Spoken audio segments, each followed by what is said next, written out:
con ustedes. Lectura del Santo Evangelio según San Juan.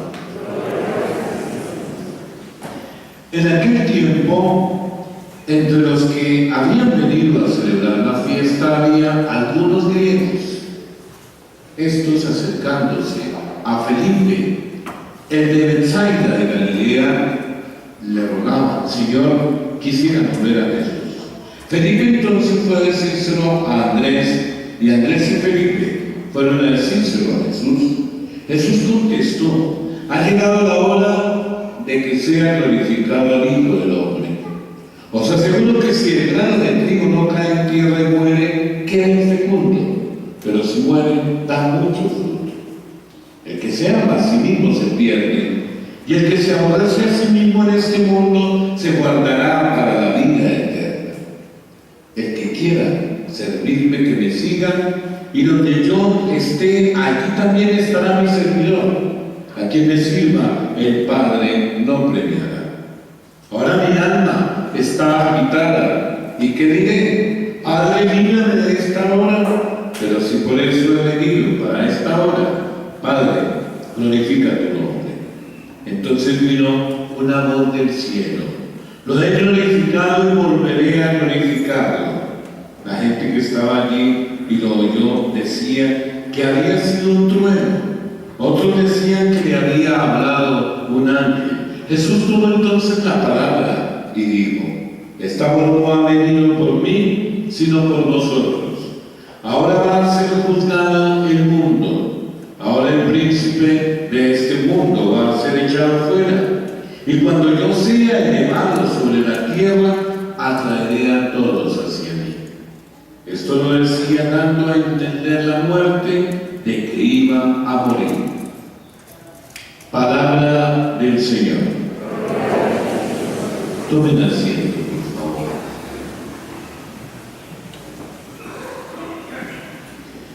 Para nosotros construir la respuesta ante las oportunidades de la vida es fundamental. Y nosotros creo que nos hemos propuesto desde el inicio del año ir tras una respuesta que se construya desde una actitud que tenemos nosotros aprendida ya hace más de 50 años, pero que nos toca colocarla en obra, como es el hecho de haber sido consagrados a la Santísima Virgen María bajo esta hermosa vocación de la Inmaculada, porque la parroquia esta es bajo esa vocación de la Inmaculada, sino que el nombre completo es la Inmaculada de las Gracias de Tortoloma, pero es la Inmaculada Concepción.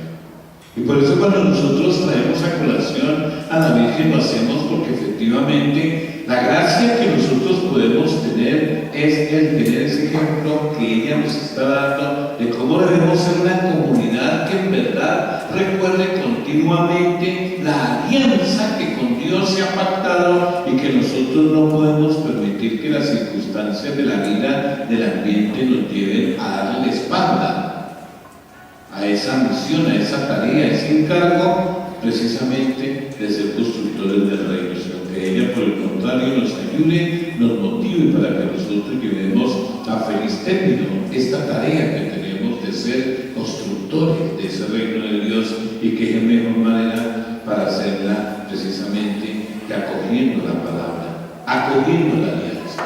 Y por eso cuando en el día de hoy se nos está a nosotros a través de este quinto domingo de Cuaresma llamando la atención, es para que efectivamente entendamos que esta es la hora de servir a Cristo. Es la hora que nosotros tenemos que saber valorar, una hora que hemos venido trayendo y preparando desde la Cuaresma, una hora que tiene como característica clave es el trabajo en orden a la conversión que hemos venido haciendo para poder vivir la experiencia de la Pascua.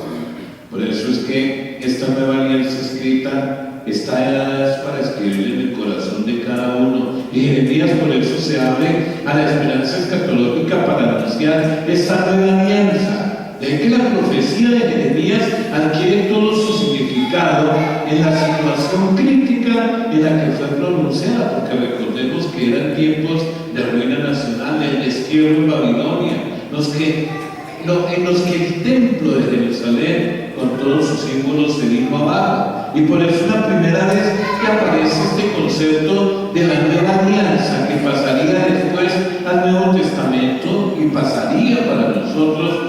es en Cristo que es sellada. Por eso las partes de esta alianza serán las mismas que pactaron en el Sinaí, Dios y ese pueblo de Dios.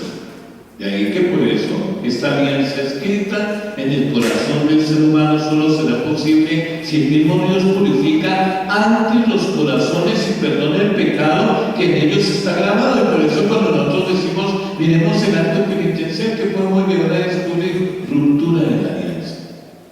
No por parte de Dios, por parte nuestra. ¿Y qué es lo que quiere el Señor, mis queridos hermanos? Él quiere purificar nuestros corazones, perdonar nuestro pecado, porque al fin y al cabo, mis queridos hermanos, nosotros tenemos que entender que lo que debemos grabar en cada uno no es el pecado, sino la gracia que la alianza trae consigo. Y por eso nosotros tenemos que entender que si este tiempo es para purificar, es un tiempo para que lo hagamos de verdad. De ahí que Jeremías señala la responsabilidad personal de cada uno de nosotros. Es una relación personal con Dios que meterá su ley en el pecho y en el corazón de cada uno. Mi sacrificio es un espíritu quebrantado, dice el Salmo responsorial. Y por eso San Agustín comenta que el que así ora reconoce su responsabilidad personal, porque se examina a sí mismo y no de manera superficial como quien palpa, sino profundizando en su propio interior. De ahí que no se perdona a sí mismo y por eso precisamente puede atreverse a pedir perdón, porque yo no me puedo autojustificar. Y por eso le pido a aquel que me perdona que me perdone y muestro la actitud interior que me acompaña en esta petición que hago, y es un deseo enorme por llegar precisamente a resarcir el daño que mi pecado ha causado, no solamente en el hermano, sino en Dios también. Y por eso mi sacrificio tiene que ser un espíritu quebrantado, un corazón quebrantado y humillado. Tú no lo desprecias, lo decimos en este salmo del día. Y ese es el sacrificio que nosotros tenemos que ofrecer todos. No busquemos, mis queridos hermanos, nada más sino el poder corregir y el poder reencontrarnos con aquel a quien nosotros hemos abandonado, que finalmente fue lo que dijimos nosotros el miércoles de ceniza, cuando asentimos pasar a recibir este signo, y cuando nosotros escuchábamos las palabras de quien colocaba ese signo diciéndonos: conviértete y cree en el Evangelio. Por eso es que en la segunda lectura de la carta a los Hebreos, este autor describe con palabras bien conmovedoras y llenas de realismo esta angustia que puede sentir el Señor ante la situación que se le viene encima, todo por la falta de conversión de aquellos a quienes Él tiene que cargar sobre sí en el momento de la cruz.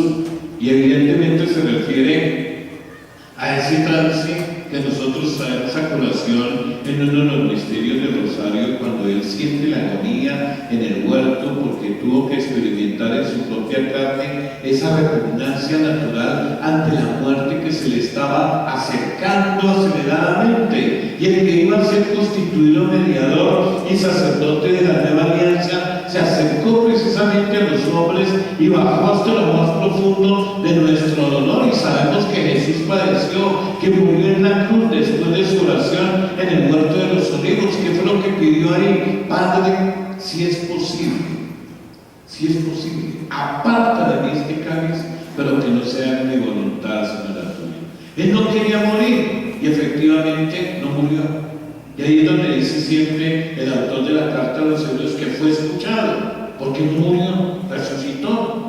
Y de ahí que por eso, al resucitar, Él hace posible que aquel pecado que llevó Él en sus hombros sea precisamente en un momento dado redimido por esa gracia de la resurrección. Sí, no obstante, se dice aquí que fue escuchado, y esto solo puede tener dos sentidos igualmente válidos: que Jesús venció su repugnancia natural a la muerte y aceptó la voluntad del Padre, y que el Padre lo libró de la muerte resucitándolo. Y frecuentemente se habla por eso de esta obediencia del Señor, pero esta es la obediencia del Padre, que se muestra muchas veces como desobediencia a los hombres y a las leyes humanas, porque esa obediencia del Padre corresponde indiscutiblemente una respuesta a la Nuestra desobediencia es el pecado. La obediencia del Padre es no dejarse quitar lo que Él mismo ha hecho.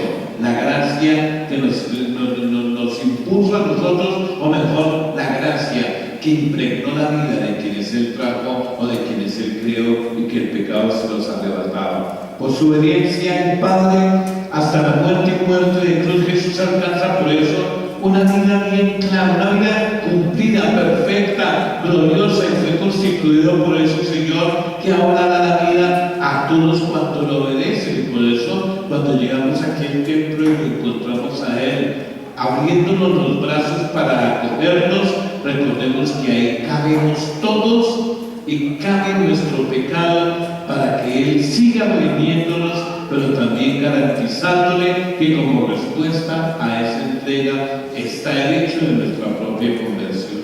Está el hecho de querer dar fruto, así como el grano de trigo que muere en el surco. Por eso, tras la resurrección de Lázaro, mucha gente decidió seguirlo a Él.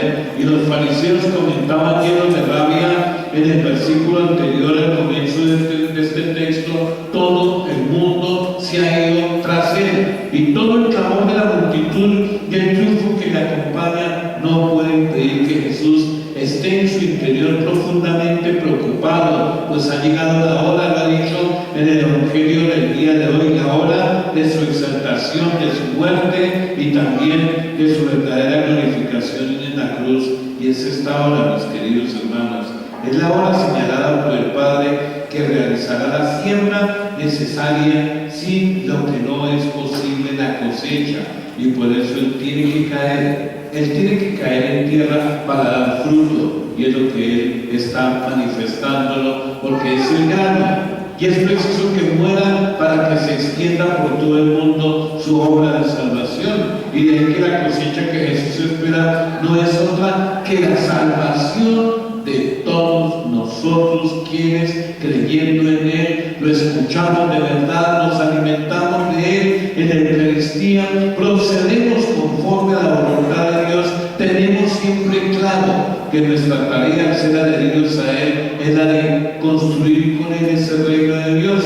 Y por eso Jesús, que ha cumplido en su vida y en su muerte la ley de la siembra, la ley de la generosidad y de la entrega, nos advierte que todos nosotros debemos hacer lo mismo que Él si queremos entrar con Él en la vida eterna. Pues el que solo se cuida a sí mismo y no tiene más preocupaciones que la de salvar su vida, la pierde. En cambio gana la vida eterna el que vive, el que muere por los demás, el que se desmonta de todo tipo de egoísmo, el que procede generosamente, el que entiende que no puede faltar, porque sus faltas afectarían a quienes están a su alrededor. Por eso, mis queridos hermanos, si Jesús obedeció al Padre cuando llegó su hora, Jesús nos recuerda a nosotros, sus discípulos, que debemos servirle y servirle precisamente a la misión que desde el bautismo tenemos, si queremos seguir su camino hasta el final. Por eso, la pregunta hoy, quinto domingo de la Cuaresma, a la luz de lo que hemos dicho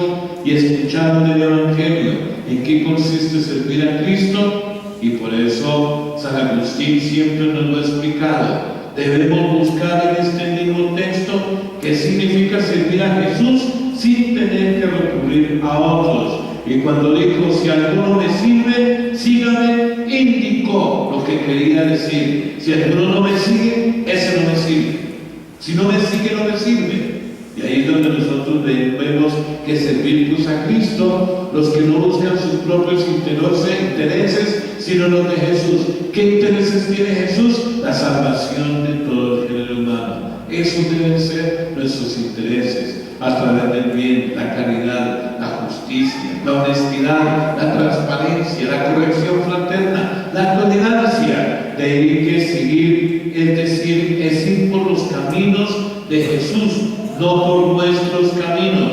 Y el que sirve así sirve a Cristo, y se le dirá precisamente con justicia: lo que hiciste a uno de mis pequeños, a mí me lo hiciste. Y será el que tenga la posibilidad de participar en la gloria de Dios, porque aquello que hagamos por los demás estamos manifestando y lo hacemos por Él. Y a quienes sirva a Cristo de este modo, dice el Evangelio, el Padre lo honrará con el extraordinario honor de estar con su Hijo, y esa felicidad será inagotable.